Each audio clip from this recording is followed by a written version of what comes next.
Sena ta' ħidma ma taqta' xejn fil-Parlament. Hekk tista' tiġi deskritta s-sena ta' ħidma parlamentari li mistennija tiġi fit-tmiema nhar it-tnejn li ġej qabel il-Parlament imur l-vakanzi tas-sajf. Fil-fatt skont il-wib tal-Gvern Naomi Kakija waqt intervent fuq il-programm Sibt il-Punt ippreżentat minn Manuel Mikallef stqarret kif din is-sena il-Parlament iltaqa' għal 115-il seduta.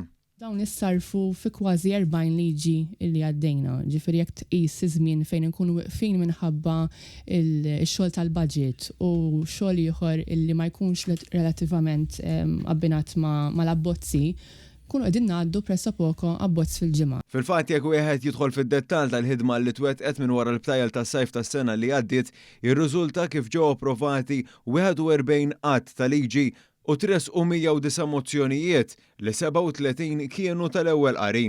Dan apparti li fl-aħħar sena ingħataw il fuq minn 26,000 tweġiba għal mistoqsijiet parlamentari li saru.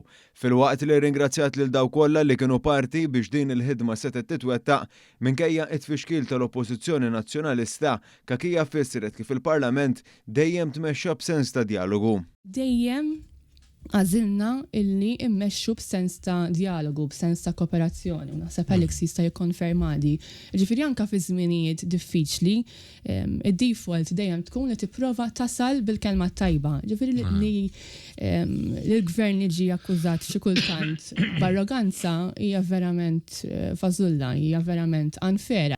Dan intqal b'referenza għall atteġġament tal-Oppożizzjoni li f'diversi episodi għażlet li tipprova tħarbat il-programm ta' ħidma tal-Gvern anke b'disprezz parlamentari fil-konfront tal-Ispeaker Anġlu Farrugia waqt li semmiet qatt ta' liġijiet li kienu prinċipali fil-ħidma matul is-sena.